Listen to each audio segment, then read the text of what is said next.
ዕለት ዕለት እየተባባሰ የመጣው የሃይማኖት ብሽሽቅና እያስከተለ ያለው አደጋ። ሰላም እንዴት ናችሁ? ውድ የቻናላችን ተመልካቾች፣ እንደ ሁልጊዜው ላይክ፣ ሼር፣ ሰብስክራይብ በማድረግ ቪዲዮውን እንድትጀምሩት በአክብሮት ጋብዘናል። አሁን የባሰበት ብሽሽቅና መከራከሩ ከፍ ባለ ደረጃ እየመጣ ይገኛል። የሰዎችን እምነት በሚነካ መልኩ በግላቸው በሚያምኑበት ስዕል አድኖም በመቅደድ በማቃጠል በማንቋሸሽ እንዲሁም ስብከትን በማይሆን መንገድ ተያይዘውታል። ብቻ ምን አለፋችሁ ድህነት፣ መሃይምነትና ድንቁርና ከዓለም ያሳነሰን ሳያንሰን አሁን ደግሞ ግራ የገባውና መስመር የሳተ ሃይማኖተኝነት እንደ አደንዛዥ እጽ ሆኖ እየቀጣን ነው። ከላይ በምስሉ ላይ እንዳሳየናችሁ እርጥብ መሃይሞች እውቀት መስሏቸው ሰዎችን ለማናደድ ስለፈለጉ ብቻ አላስፈላጊ ተግባርን አድርገዋል። ገራሚው ነገር ግን ሁለቱም ከእንደዚህ አይነት እምነት የወጡና ቀድሞ የሚያምኑት መሆኑ ነው። ይበልጥ ነገሩን ትኩረት እንድንሰጠው ያደረገን ደግሞ ይህን ነገር የሚያደርጉት በአደባባይ በቲክቶክ ላይቫቸው ላይ መሆኑ ነው። ያሉበት ቦታ በግልጽ እየታወቀ ማንነታቸው ቤተሰቦቻቸው እንኳን እየታወቁ የህግ አካላት ምንም ሊፈጥሩ አልቻሉም። ታዲያ ሌላ ትኩሳት እየፈጠረብን የሚገኘው ደግሞ እምነቴ ተነካ ያሉት በዚህኛው በኩል ያሉት እምነት አማኞች ደግሞ ለምን ይህን አደረጋችሁ ብለው ሲናገሩ የሃይማኖት ብጥብጥ ለመፍጠር እያሰባችሁ ነው፣ ችግር እየፈጠራችሁ ነው ተብለው ወደ እስር ይወረወራሉ። ታዲያ ለአንድ እምነት ተቆርቋሪ የራሱ የእምነት ተከታይ ካልሆነ በስተቀር ማን ከእንደዚህ አይነት ነገር ሊያወጣን ይችላል? ምክንያቱም ህግ ልትሉኝ ስለማትችሉ ነው። ህግ ቢሆን ኖሮ እስከ ዛሬ ድረስ በአደባባይ ይሄ ሁሉ ነገር ሲፈጠር ዝም በመባሉና ምንም አይነት ፍትህ ባለመሰጠቱ ነው ዛሬ ላይ ሌሎች ጀሌዎች እየተከተሏቸው የሚገኘው። ነገሩን አሳሳቢ የሚያደርገው ደግሞ እነዚህ ሰዎች በአደባባይ ወጥተው የሰውን እምነት ሲያንቋሽሹና የተለያዩ መገልገያዎችንም ሲቀዱና ሲያቃጥሉ ሲታዩ ከስር ጎበዝ በርቱ የሚሏቸው ሰዎች ቁጥር አናሳ ለመሆኑ ነው። በጣም በሚያስደነግጥ መንገድ ይህን ነገር የሚደግፉ ፊታቸውን ማስወጣት አፍረው እንጂ በየቤታቸው የሚያደርጉ የእምነቱን ተከታዮች በየኮመንት ስር እየገቡ የሚያንቋሽሹም ብዙዎች ናቸው። ታዲያ ወንጌልን መስበክ የሌላውን እምነት ማንቋሸሽና መስደብ የሚመስላቸው ብዙዎች እንዳሉ ያስረዳን ሲሆን ታዲያ ይህ የቤት ስራ በተለይ ደግሞ ለእምነት አባቶችና እምነቱን ለሚጠብቁ ሰዎች ግድ የሆነ ሆኗል። ምክንያቱም የሚያስተምሩት ምዕመን በዚህ ልክ ወጥቶ የሚሳደብ ከሆነ መምህራኖቹ ደግሞ ምን ያክል የሚሳደቡ ናቸው የሚለውን ጥያቄ ውስጥ እንድንከት ያደርገናል። በእርግጥ ሁሉንም ለማለት ሳይሆን አብዛኞቹ ይሄን ነገር እየተቃወሙ አብረውን ናቸው።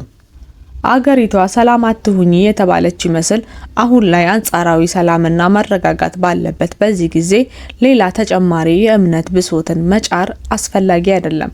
ምክንያቱም ኢትዮጵያ የምትታወቀው የተለያዩ እምነቶች ተከባብረው በመኖራቸው ነው። በእርግጥ ዕለት ዕለት እየተባባሰ ያለው የእምነት ኮሽታ አሁን ደግሞ ይባስ ብለው በጴንጤውና በኦርቶዶክሱ መካከል እየተባባሰ ነው። አንድን እምነት ለቃችሁ ወደ ሌላ እምነት ስትሄዱ ያኛውን እምነት መውደዳችሁን ለማሳየት ይሄኛውን እምነት የመሳደብ ግዴታ የለባችሁም። ይልቅ በራለን ያላችሁትን እውነት ይህ ነው ያ ነው እያላችሁ በአደባባይ መመስከር እንጂ እንዴት እንዲሆናችሁ እያሉ በግድ ነጠላ የለበሰና ቆብ ያደረገ ቄስ ስታዩ እየሮጣችሁ ይህንን ለምን አደረጋችሁ ብላችሁ ተናንቆ ስብከት ምን ይሉታል? ከዚህ በፊት በኦርቶዶክስ እምነት ውስጥ ትልቅ ቦታ የነበራቸው ዘማሪያንና ሰባኪያን ወደ ፕሮቴስታንት እምነት በገቡበት ጊዜ የተፈጠረውን ግርግር እናስታውሳለን። እዛ በሄዱበት ቤተ እምነትም የኋላውን ይሄ ነው ያ ነው እያሉ ሲገለገሉባቸው የነበረውንም ሁሉ ሲያንቋሽሹ አይተናል። ይህም ታዲያ ለዛኛው ማህበረሰብ በጣም መልካም አጋጣሚ ነበር። አሜን የሚባለውን ነገር እንኳን መለየት ሲከብደን ለስድብና ለንቁቁር በዚህ ልክ መተባበራችንን ስናይ ያሳዝናል። ምክንያቱም ነገ ጠዋት ይሄኛውን ጥለው የመጡ ይሄኛውን ትተው የማይሄዱበት ምንም አይነት ምክንያት አለመኖሩን አለመገንዘባችን ነው። ጭራሽ አድማ ማስነሳታቸው ብቻም ሳይሆን ቻሌንጅ ልስጣችሁ የቅዱስ ሚካኤልን ስዕል አድኖ እንቅደድ እያሉም በቲክቶካቸው የሚመጡ ሰዎች እየበዙ ነው።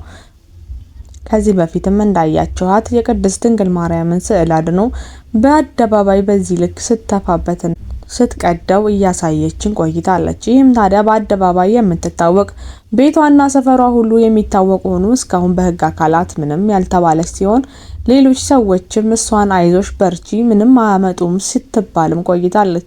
አንቺም ጀግና ነሽ እያሉም ሲያበረታቷት የነበሩም ነበሩ። እስቲ ተመልካቾቻችን በዚህ ነገር ላይ ሀሳብ አስተያየታችሁን በኮመንት ስር ስጡን።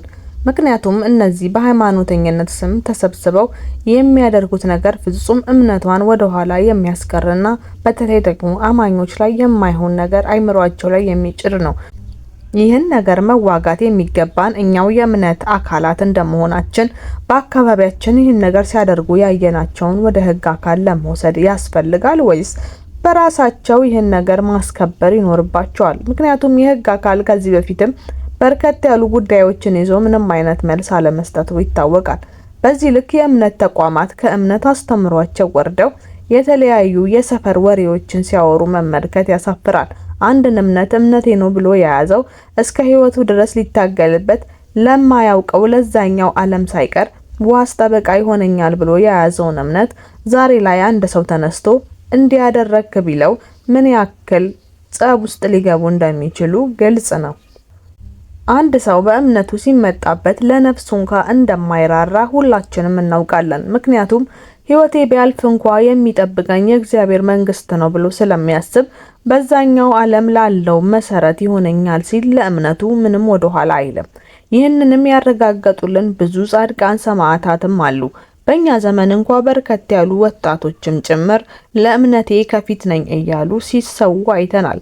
በየበረሃው ደማቸውም ሲፈስ አይተናል። ይህን ያደረጉት ታዲያ ዛሬ ላይ እምነታቸውን ለኛ ሊያቆዩልንና እኛም የነሱን አርአያ አይተን ለእምነታችን ወደ ኋላ እንዳንል ነው። ለእምነት ይህ ሁሉ ዋጋ እየተከፈለ ዛሬ ላይ ቴክኖሎጂ በሰጠን ስልካችን መኝታ ቤታችን ውስጥ ሆነን እንዲህ ነው እንዲያ ነው ያንቺ እምነት ተብሎ መነጋገርና መሰዳደብ ፍጹም ከስርዓት ውጪና ከእውቀት ውጪ የሆነ መሃይምነት ነው። ታዲያ እንደ ኢትዮጵያውያን እምነት ሁላችንም አንድ የሚያደርገን ብሔር፣ ቀለም፣ ዘር ሳይለየን ሁላችንንም የሚያስማማ መግባቢያ ነው። ምክንያቱም በየሁሉም ሃይማኖት፣ ሁሉም እምነትና ሁሉም አስተሳሰብ በየሁሉም ብሔረሰቦች ውስጥ ያለ ነው። ስለዚህ ሁሉንም ብሔር የሚነካና ሌላውንም አንድ አድርጎ ሊያስነሳ የሚችል ትልቅ ሐሳብ ነው። ስለዚህ ሁላችንም በእምነታችን ስስ እንደመሆናችን የትኛውንም ነገር መቋቋም ይከብደናል። እነዚህ ሰዎች ሀይ ካልተባሉ ሌላ የሃይማኖት ጸብና የማያቋርጥ ጦርነት ውስጥ ሊከተን ይችላል። ስለዚህ ሁላችንም አካባቢያችን ወዳለው ነገር ተመልክተን ከሃይማኖታዊ ብሽሽቆች ውስጥ ራሳችንን ብናወጣ መልካም ነው። እኛ ለዛሬ ይሄንን ብለናችኋል። እስቲ ቤተሰቦቻችን ሐሳብ አስተያየታችሁን ግለጹልን። በተለይ ደግሞ ይህ የሃይማኖት መበሻሸቅ በዚሁ ከቀጠለ ወዴት ሊያመራ ይችላል የሚለውን በኮመንት ስር አስቀምጡልን። እኛ ካሁኑ ሁላችንም ይሄን ነገር ካላስቆመን ወደማያቋርጥ ችግር ውስጥ ሊከተን እንደሚችል እንጠቁማችኋለን። ለዛሬ ይሄን ብለናችኋል። ሰላም ቆዩልን።